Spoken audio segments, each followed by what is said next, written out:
है वैभव लक्ष्मी माँ, हमारी सभी मनोकामना पूरी करे, समस्त प्राणियों का कल्याण करे। मैं सह परिवार आपकी शरण में हूँ। माँ लक्ष्मी देवी को प्रसन्न करने वाला, अद्भुत चमत्कारी सुख संपत्ति और शांति देने वाला सर्व सिद्धिदायक श्री यंत्रम। माँ वैभव लक्ष्मी व्रत कथा शुरू करने से पहले श्री यंत्र को प्रणाम करके माथा टेकना चाहिए और फिर कथा का आरंभ करना चाहिए। तो चलिए अब सुनते हैं माँ वैभव लक्ष्मी की व्रत कथा।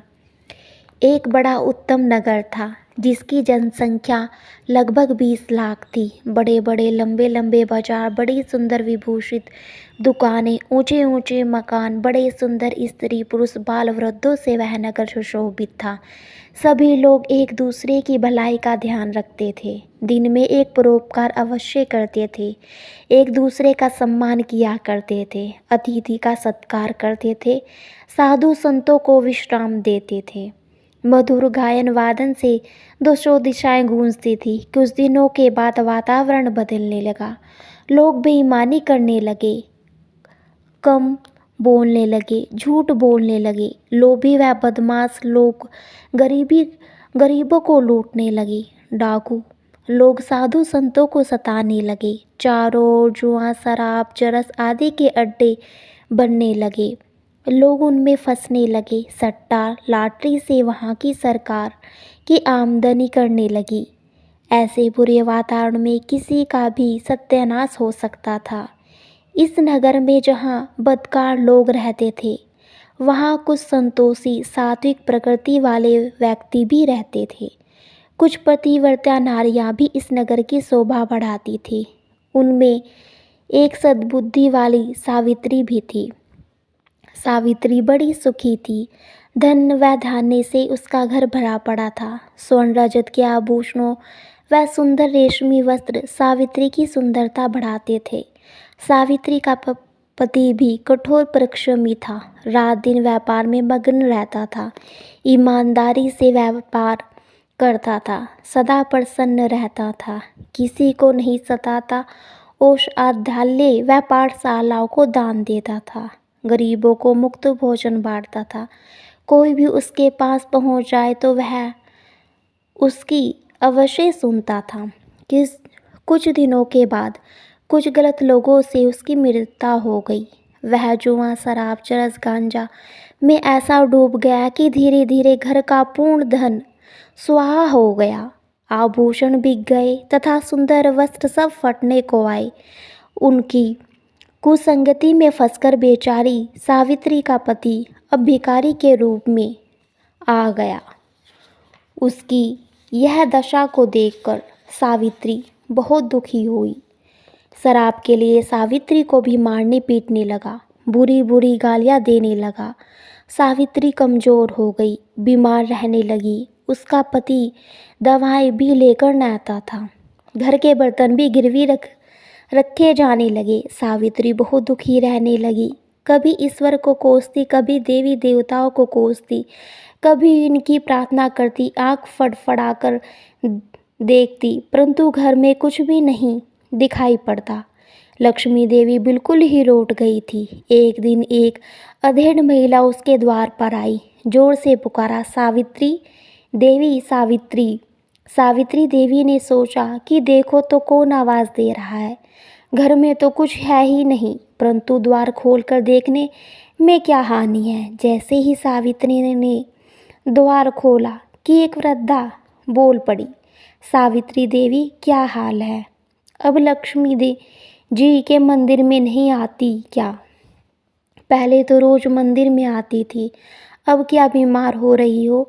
वैसे भी बहुत कमज़ोर हो गई हो। सावित्री बोली, माताजी, अब आप मेरा हाल चाल पूछने आई हैं तो आओ, अंदर आकर बैठो, इस बोरी पर ही बैठ जाओ, और तो आपकी सेवा के योग्य कुछ है ही नहीं। वृद्धा ने कहा, कैसी बातें करती हो सावित्री? ये मकान, दुकान, आभूषण, वस्त्र, ठाट बाट सब धरे रह जाते हैं जब ईश्वर का मृत्यु संदेश आता है। केवल सत व्यवहार व परोपकार ही मनुष्य के साथ जाते हैं। मैं समझ गई हूँ कि तू बहुत दुखी है। तो कोई बात नहीं, जब वे दिन नहीं रहे तो ये दिन भी नहीं रहेंगे। तू चिंता मत कर, अपना दुख मुझसे प्रकट कर तो तेरा मन का बोझ हल्का होगा तथा कोई सुगम उपाय भी सूझ जाएगा। तब आंखों में आंसू भरकर वह बोली, माताजी क्या पूछती हो? घर में सब कुछ था, मकान, दुकान, वैभव, सुंदर आभूषण, नौकर चाकर इस घर की शोभा बढ़ाते थे, परंतु ये मेरे पति कुछ दुष्ट लोगों की संगति में पड़कर राजा से रंक बन गए। रोजगार पट हो गया, शराब उड़ने लगी, जुआ घर में ही होने लगा। तो माताजी सत्यानाश तो होना ही था, तो हो गया। अब कसर क्या है? अब भीख भी मांगने से नहीं मिलती। वृद्धा बोली, सावित्री देवी रो मत, अपने आंसू पोंछो। तो फिर से लक्ष्मी जी के मंदिर में जाने लग जा। तेरे पास अगर कुछ भी चढ़ाने को नहीं है तो धन की माता के हाथ तो जोड़ सकती है, उनके पैर छूकर अपने माथे से तो लगा सकती है। फिर देखना सावित्री कि क्या से क्या हो जाता है।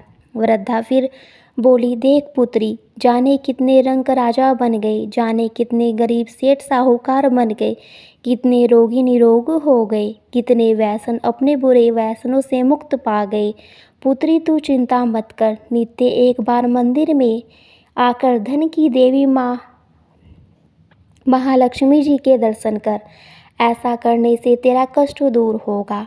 फिर जब मिलेगी तो मैं तुझे महालक्ष्मी का व्रत, पूज्य व उपासना बताऊंगी। तो पाठको श्रीमती सावित्री देवी जी श्री लक्ष्मी जी का महामंत्र जपने लगी। खाते पीते, उठते बैठते, सोते जागते श्री महालक्ष्मी नमो नमः का मुख्य मंत्र ही दिन रात उच्चारण करती रही। एक सप्ताह में ही उसके पति का आलस्य दूर हो गया तथा वह प्रसन्नता से कार्य करने लगा। उसके मित्र भी इधर उधर हो गए तथा जुआ व शराब आदि के लिए समय ही न रहा। उसकी आमदनी बढ़ने लगी, घर में सुख सामग्री आने लगी।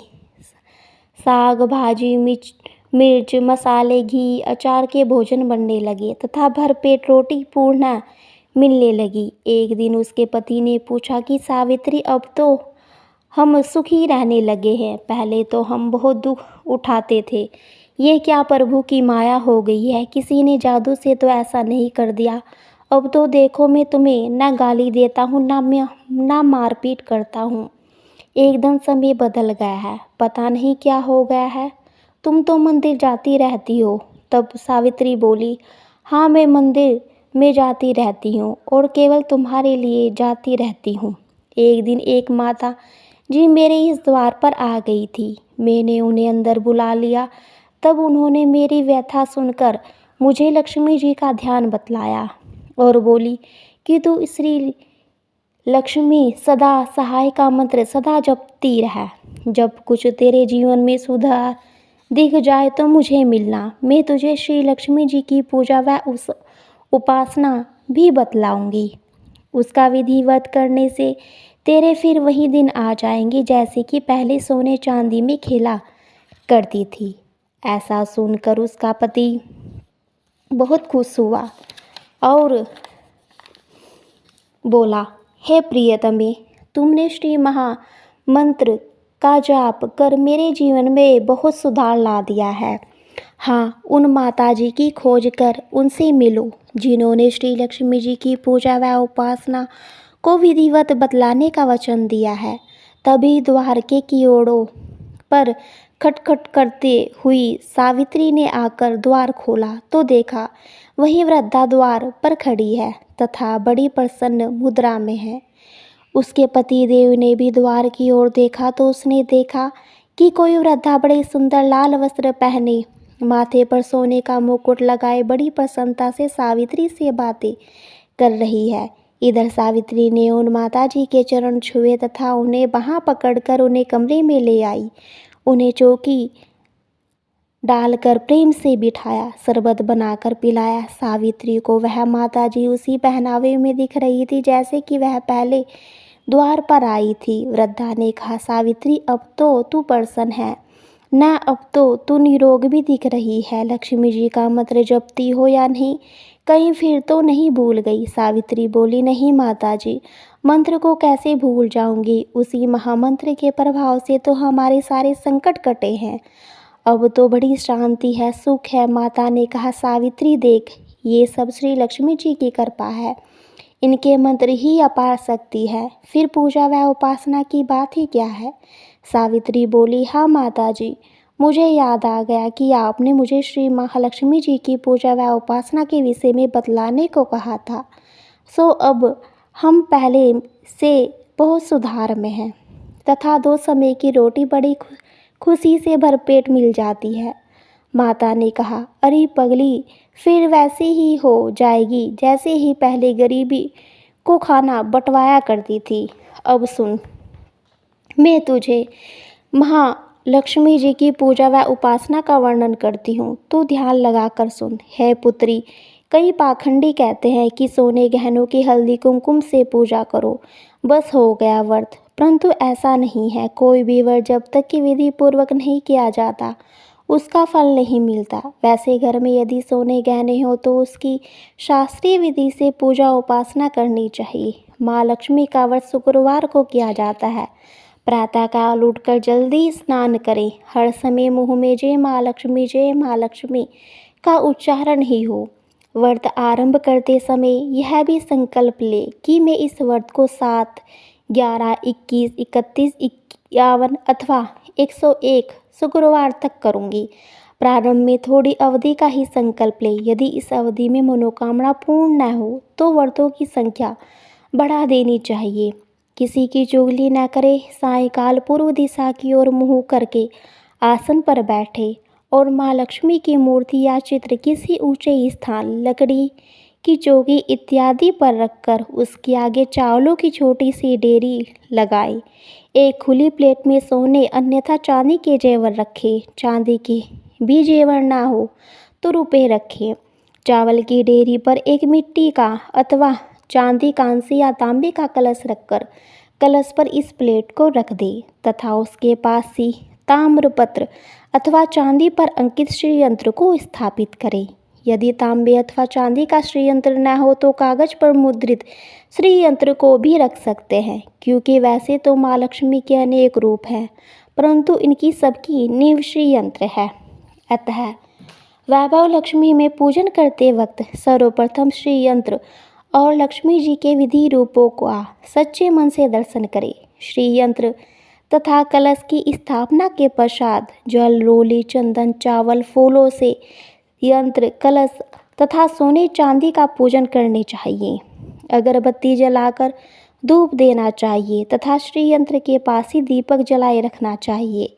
इसके पश्चात लक्ष्मी संवतन का पाठ करना चाहिए। पतासे अथवा शक्कर तथा 5 प्रकार के फलों से यदि हो तो भोग लगाना चाहिए। आटे का घी से में भूनकर तथा उसमें चीनी मिलाकर तैयार की गई पंजरी का भी भोग लगाना चाहिए।